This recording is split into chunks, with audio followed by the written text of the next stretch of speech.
Class 10th वालों, this video is going to be game changer for you. पहले मैं आपको बताऊंगा अगले 6 महीने में आपको टाइम कैसे बांटना है, 3-3 महीने करके। पहले 3 महीने में क्या करोगे, अगले 3 महीने में क्या करोगे, फिर जो पहले 3 महीने का प्लान है उसमें आपका क्या फ्लो रहेगा, हर सब्जेक्ट के लिए क्या क्या चीजें कवर करनी है। फिर मैं आपको बताऊंगा सब्जेक्ट वाइज स्ट्रैटेजी, और एंड में मैं आपको बताऊंगा कि लास्ट 3 महीने में क्या क्या करना है। ये स्टार प्रैक्टिस और प्रैक्टिस में क्या डिफरेंस है, स्टार प्रैक्टिस का क्या मतलब है। बस आपके 8 से 10 मिनट लूंगा, लेकिन आपको क्लैरिटी मिल जाएगी। तो चलो वीडियो को शुरू करते हैं। सबसे पहले आपको पहले 3 महीने का क्या टारगेट लेके चलना है कि अगले 3 महीने में मेरे को सिलेबस कंप्लीट करना है। अब इसके लिए मैथ्स कैसे लगाओगे, आपके जो भी रिमेनिंग चैप्टर्स हैं हर एक सब्जेक्ट के लिए आप उसको इक्वली डिस्ट्रीब्यूट कर लो बेटा, इक्वली डिस्ट्रीब्यूट कर लो। जैसे मान लो मेरे मैथ्स में 9 चैप्टर्स बचे हुए हैं, तो अब मेरा टारगेट रहेगा कि हर महीने में मैं 3 चैप्टर्स कवर करूं।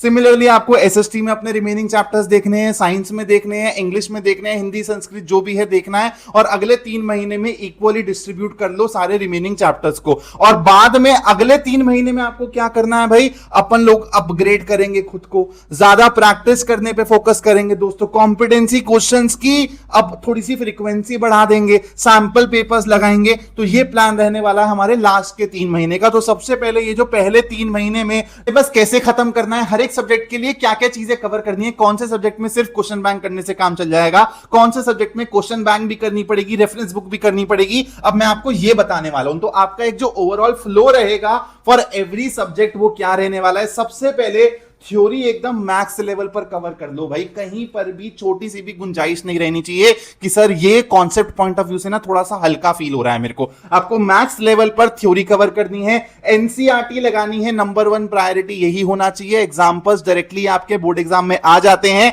एनसीईआरटी का कोई एग्जांपल कोई सवाल नहीं छोड़ूंगा, सिर्फ एक बारी करनी होती है एनसीईआरटी। और बाद में जब आप बोर्ड एग्जाम्स के नजदीक हो गए, प्री बोर्ड्स के नजदीक हो गए, तो एनसीईआरटी को सिर्फ स्कैन करना होता है। और एक चीज और यहां पे ध्यान रखना, एनसीईआरटी करते वक्त जो आपको सवाल टफ लग रहे हैं ना, उसको ऐसा सर्कल जरूर कर लेना। एंड में सिर्फ इन्हीं सवालों को हम लोग दोबारा से प्रैक्टिस करेंगे। इसके बाद देखो यहां पर मैंने लिखा हुआ है क्यूबी और आरबी, इसका मतलब है या तो क्वेश्चन बैंक या तो रेफरेंस बुक। ध्यान से समझना, और यहां पर मैं आपको सब्जेक्ट वाइज बताने वाला हूं। देखो जैसे अगर मैं मैथ्स की बात करता हूं, मैथ्स से शुरू करता हूं। अगर आपने आरडी शर्मा ले रखी है तो आपको मैथ्स के लिए कोई क्वेश्चन बैंक नहीं लेना है। मैं दोबारा से रिपीट कर रहा हूं, अगर आपके पास आरडी शर्मा है तो आपको कोई भी क्वेश्चन बैंक नहीं लेना है मैथ्स का अलग से। आप लोगों को सिर्फ और सिर्फ आरडी शर्मा करने पे फोकस करना है। उसके अलावा आप बोलते हो सर मेरे पास साइंस के लिए भी रेफरेंस बुक है, तो साइंस के लिए भी आपको क्वेश्चन बैंक नहीं लेना है। अगर आपके पास रेफरेंस मटेरियल नहीं है, रेफरेंस बुक नहीं है, जैसे एसएसटी की मेजर बच्चों के पास नहीं होती है, इंग्लिश के लिए मेजर बच्चों के पास नहीं होती है, तो उसके लिए आप क्वेश्चन बैंक ले लेना।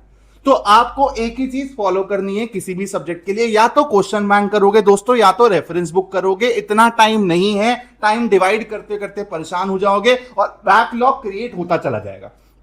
तो या तो क्वेश्चन बैंक या तो रेफरेंस बुक। और उसके बाद सबसे इंपॉर्टेंट दोस्तों ये है कि आपको हर एक सब्जेक्ट के लिए लिमिटेड कॉम्पिटेंसी बेस्ड क्वेश्चंस करते हुए चलने हैं स्टार्टिंग से। इसको नवंबर के बाद के लिए मत डाल के रखना, मैं स्टार्टिंग से बोल रहा हूं। और दोस्तों लिमिटेड कॉम्पिटेंसी बेस्ड क्वेश्चंस हर एक सब्जेक्ट के लिए आप यूट्यूब वीडियो से कर सकते हो, और आप एक सिंगल बुक भी ले सकते हो जिसके बारे में मैं आपको बताने वाला हूं। सबसे पहले तो अब बच्चे मुझे बोलते हैं कि सर कॉम्पिटेंसी बेस्ड क्वेश्चंस कोई करवा ही नहीं रहा है साइंस के, एसएसटी के, तो उसके लिए आपको बुक पे ही डिपेंडेंट रहना पड़ेगा। मैथ्स के लिए मैं हर चैप्टर के कॉम्पिटेंसी बेस्ड क्वेश्चंस डाल रहा हूं, और ऐसी कलेक्शन आपको पूरे यूट्यूब पे नहीं मिलेगी। तो यहां पर मैं ऑलरेडी 5 चैप्टर्स के कॉम्पिटेंसी बेस्ड क्वेश्चंस डाल चुका हूं, पूरा सिलेबस कवर करूंगा। आप इस प्लेलिस्ट को फॉलो कर देना मैथ्स के लिए। और जिस सब्जेक्ट के लिए आपको कॉम्पिटेंसी बेस्ड क्वेश्चंस नहीं मिल रहे हैं उसके लिए आपको एक सिंगल बुक लेनी है, ये वाली ओसवाल की। ये आपकी एक ही बुक है जिसमें कंबाइंड सब्जेक्ट्स हैं सारे के सारे, और आपको डिसेंट कॉम्पिटेंसी बेस्ड क्वेश्चंस मिल जाएंगे। ऐसी बुक्स मार्केट में ज्यादा नहीं है। बस आप लोग ध्यान रखना, जब आप लोग इसको परचेज कर रहे होगे तो आपको और डिस्काउंट लेने का मौका है। वो कैसे मिलेगा आपको, बस चेकआउट करने से पहले ये प्यारा सा कूपन लगा लेना दोस्तों, ठीक है, स्कोर अप 10 का कूपन लगा लेना। अगर आपने क्वेश्चन बैंक नहीं लिया है तो क्वेश्चन बैंक भी कार्ट में ऐड करके फिर कूपन लगाना। लेकिन अगर आपने ऑलरेडी क्वेश्चन बैंक लिया हुआ है तो प्लीज किसी और ब्रांड का क्वेश्चन बैंक लेके पैसे मत फेंकना, मैं आपके आगे रिक्वेस्ट कर रहा हूं। अगर रेफरेंस बुक ले रखी है तो भी क्वेश्चन बैंक नहीं लेना है। I hope I am clear on all these points. आगे बढ़ते हैं भाई। मैथ्स के लिए देखो बात आती है मैथ्स की और साइंस की ना, तो आपको आपकी रेफरेंस बुक या फिर क्वेश्चन बैंक जो भी आप फॉलो कर रहे हो, इसके अलावा आपको कॉम्पिटेंसी बेस्ड क्वेश्चंस थोड़े से अलग से करने पड़ेंगे, क्योंकि ये दोनों सब्जेक्ट्स के पेपर थोड़े से टफ आ रहे हैं रिसेंट टाइम्स में। तो आपको मैथ्स के लिए जो मैंने प्लेलिस्ट दिखाई उसको फॉलो करना है, और मैथ्स के लिए मैंने अपना एक कॉम्पिटेंसी बेस्ड क्वेश्चन बैंक भी बना रखा है। 100% कॉम्पिटेंसी क्वेश्चन है उसमें, और जैसे आपने देखे हैं 2026 के पेपर में आए थे ना, ट्राइंगल के सवाल, कैरम वाला सवाल आया था, बढ़िया बढ़िया सवाल आए थे, उसी लेवल के सवाल मैंने सारे के सारे क्वेश्चन बैंक में डाले हुए हैं। इसका लिंक भी मैं डिस्क्रिप्शन में डाल दूंगा। मैं कॉम्पिटेंसी बेस्ड क्वेश्चन बैंक जो अभी दिखाया उसका लिंक भी डाल दूंगा डिस्क्रिप्शन में, और मैथ्स के क्वेश्चन बैंक का लिंक भी डाल दूंगा डिस्क्रिप्शन में। चलो बढ़ते हैं थोड़ा सा और आगे। अब ये आपको सब्जेक्ट वाइज एक क्लैरिटी देगा कि मैथ्स में आपको डेली प्रैक्टिस करनी ही करनी है। एक आधे दिन छूट जाए कभी तो चलता है, लेकिन ट्राई करना है कि डेली प्रैक्टिस हो, चाहे 20-25 मिनट्स की प्रैक्टिस हो, लेकिन करनी है। कॉम्पिटेंसी बेस्ड क्वेश्चन स्टार्टिंग से ही चैप्टर वाइज लगाते हुए चलने हैं, वरना एंड में बहुत दिक्कत होगी, नहीं कैच कर पाओगे अच्छे सवालों के साथ। पीवाईक्यूज के साथ रेगुलर रहो ताकि पता चले रिसेंट टाइम्स में कैसे सवाल आए हैं। सेम स्ट्रैटेजी आपको साइंस के लिए भी अपनानी है। मुझे पता है साइंस के लिए कॉम्पिटेंसी बेस्ड क्वेश्चन आपको नहीं मिल रहे हैं यूट्यूब पे, तो आप लोग जो मैंने ओसवाल की बुक बताई है उसको प्लीज फॉलो करो। आगे बढ़ते हैं। एसएसटी और इंग्लिश के लिए आप इस सब्जेक्ट्स को ऑल्टरनेट डेज पे उठा सकते हो दोस्तों, ठीक है, कोई दिक्कत नहीं है, बड़े प्यार से सिलेबस कवर हो जाएगा। लिखने की प्रैक्टिस करो स्टार्टिंग से, क्योंकि यहां पे राइटिंग मैटर करती है दोस्तों। और उसके बाद ये दोनों सब्जेक्ट्स को आप ना यूट्यूब बेसिस पे ही कवर कर सकते हो। इसके लिए आपको बहुत एक्स्ट्रा बुक्स या फिर एक्स्ट्रा रिसोर्सेज लगाने की जरूरत नहीं है। आपने वन शॉट देखे और आप जो भी क्वेश्चन बैंक फॉलो कर रहे हो वहां से आपने सवाल लगा लिए, दैट इज काफी। इंग्लिश और एसएसटी के लिए काफी, और जो आपका 5वां सब्जेक्ट है उसके लिए भी आपको यही स्ट्रैटेजी फॉलो करनी है। अब आ रहा हूं मैं सबसे मेन चीज पे, जो लास्ट के 3 मंथ्स होंगे ना, उसमें अपने को क्या क्या चीजें करनी है। अपना सिलेबस कवर हो चुका है तो अपने को कंप्लीट सिलेबस रिवीजन पे फोकस करना है, और बीच बीच में हम लोग हर 7-8 दिन में जो भी चैप्टर्स हमको लगता है कि हमारे दिमाग से गायब हो रहे हैं उनको जाके भी रिविजिट करेंगे। तो ये एक पैटर्न है जो हमको 3 महीने फॉलो करना है। एंड में हर 10 से 15 दिन के अंदर हमको रिवीजन सेशंस लगाने हैं, रिवीजन रेगुलरली करनी है दोस्तों। अब आता हूं स्टार प्रैक्टिस और प्रैक्टिस में क्या फर्क है, ठीक है, जिसके लिए आप क्यूरियस हो।